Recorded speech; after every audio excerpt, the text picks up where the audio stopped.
Bonjour à tous, j'espère que vous allez bien, je vous retrouve aujourd'hui pour une nouvelle vidéo dans laquelle on va parler un petit peu de Forza Horizon 5 et aujourd'hui je vais enfin en vidéo pouvoir aborder un sujet que j'ai envie d'aborder depuis très longtemps. Le sujet est le suivant, que se passe-t-il chez Playground Games? Ce que je veux dire par là c'est que Forza Horizon 5 a eu un excellent début, une hype monumentale, avec dans la foulée les 2-3 premières mises à jour qui étaient vraiment de grosses mises à jour, pour quelques mois plus tard enchaîner une dizaine de mises à jour qui ont été perçues par la communauté comme étant des mises à jour soit décevantes, soit mauvaises, soit un mix des deux, ou en tout cas qui ne provoque pas suffisamment de hype chez le joueur pour revenir sur Forza Horizon 5 avec le sourire et avec un grand plaisir. On a eu par exemple la mise à jour Donut Media qui a été vraiment beaucoup mise en avant lors de sa communication par les développeurs du jeu, pour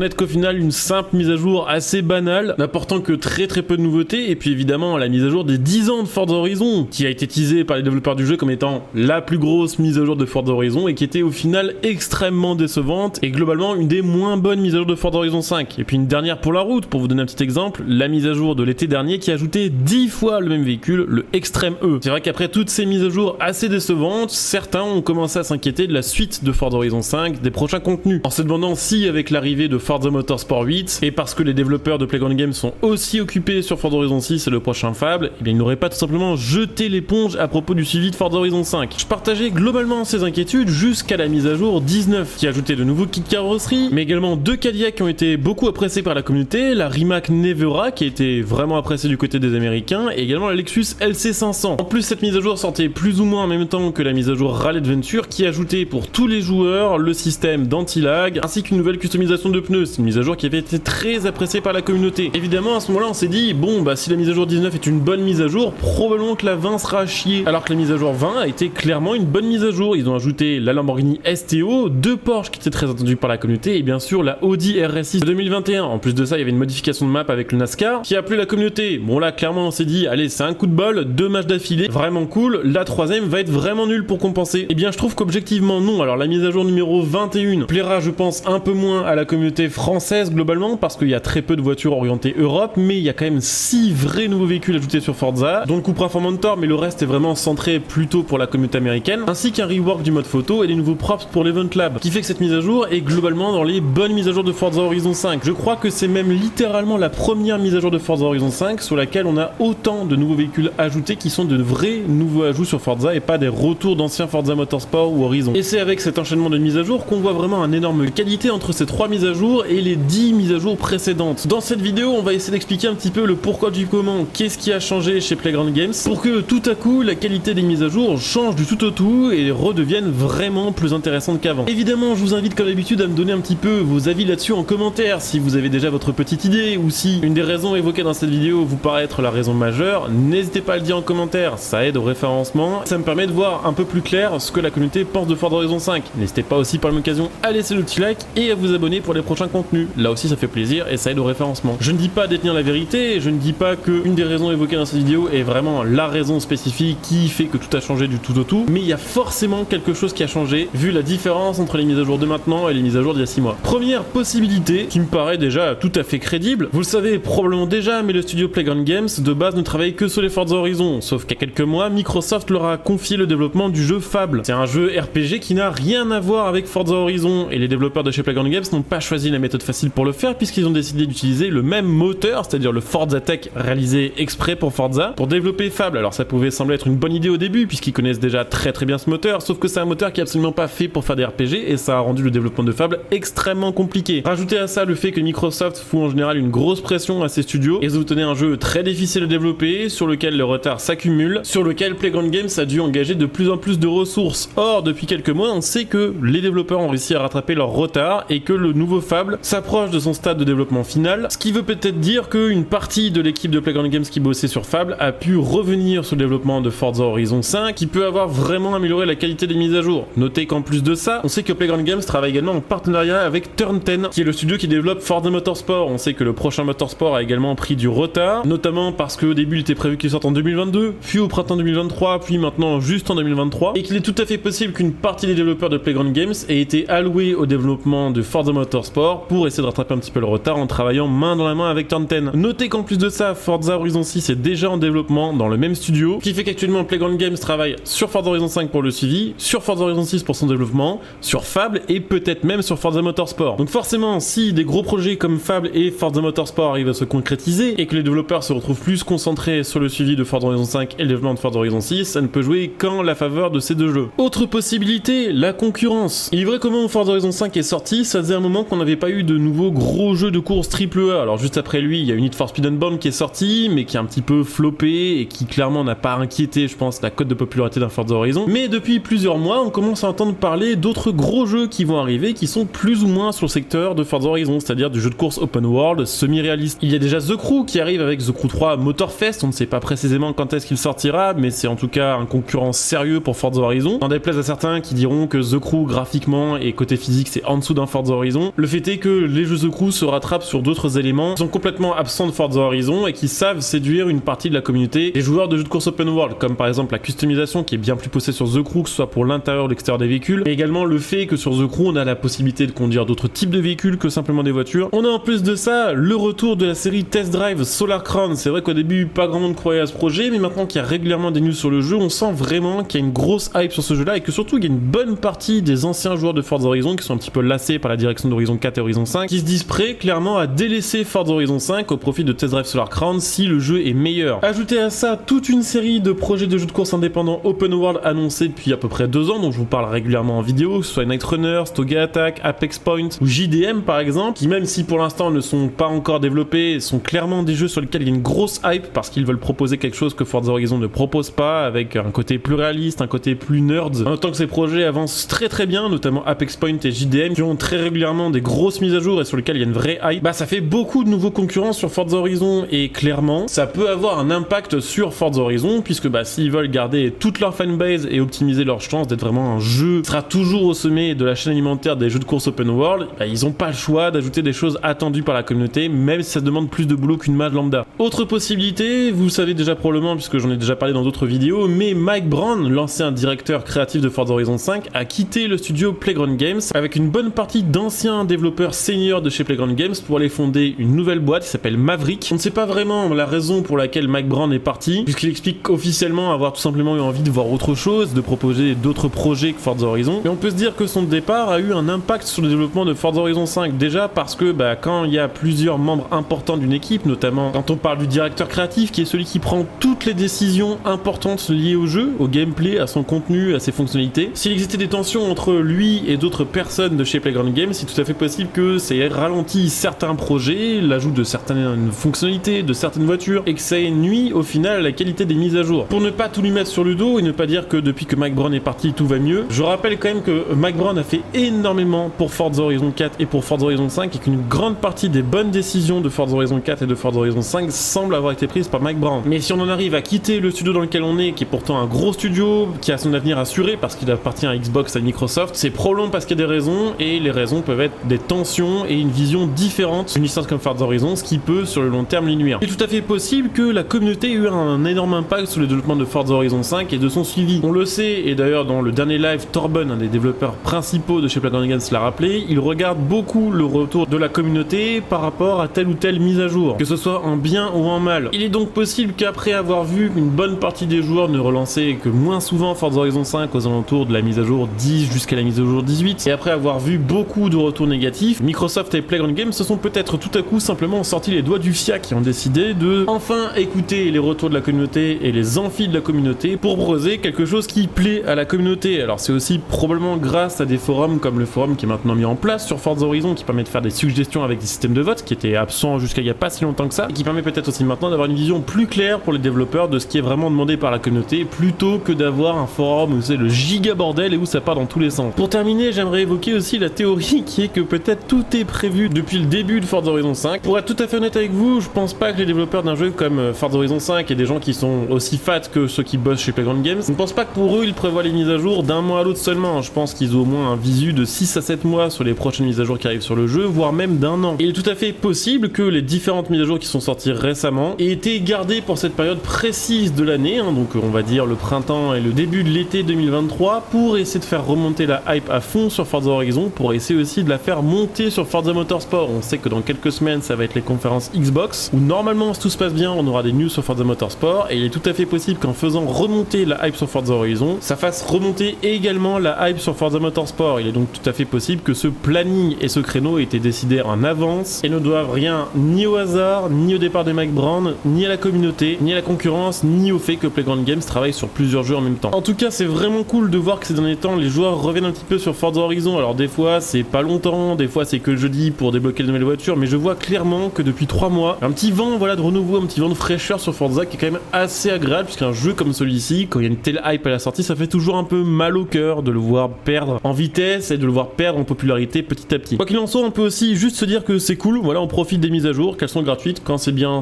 quand c'est pas bien, tant pis, et qu'en ce moment c'est bien, donc vaut mieux en profiter. Et ça redonne un petit peu d'espoir aussi pour la suite du jeu, la suite de Forza Horizon 5 jusqu'à la sortie de Motorsport 8, jusqu'à la sortie de Forza Horizon 6 aussi, et ça c'est plutôt cool. Donc j'espère que cette vidéo vous aura plu, j'espère que peut-être je suis dans le vrai, et qu'une partie d'entre vous aussi, puisque ces idées et ces différentes théories entre guillemets viennent vraiment aussi de choses que je vois dans vos commentaires. Si la vidéo vous a plu, et j'espère que ce sera le cas, comme d'habitude je vous invite à soutenir la chaîne gratuitement en utilisant par exemple le lien de soutien pour faire vos achats, il y a le lien streaming pour acheter vos jeux. Vous pouvez évidemment me retrouver en live sur Twitch, puisqu'actuellement je fais quand même régulièrement des découvertes de jeux, régulièrement des let's play, du Forza et plein d'autres jeux, donc n'hésitez pas à venir follow, n'hésitez pas si vous avez votre Prime disponible à l'utiliser sur ma chaîne, ce qui vous permettra de profiter de plein de petits bonus. Et puis comme d'hab, n'hésitez pas aussi à devenir des soutiens via le bouton rejoindre cette vidéo, il y a plein de petits bonus selon les rangs que vous choisirez et ça aide vraiment la chaîne sur le long terme. Donc pensez à jeter un petit coup d'œil, ça fait toujours plaisir. Je coupe cette vidéo ici, je vous dis à très bientôt, bon jeu à tous, ciao.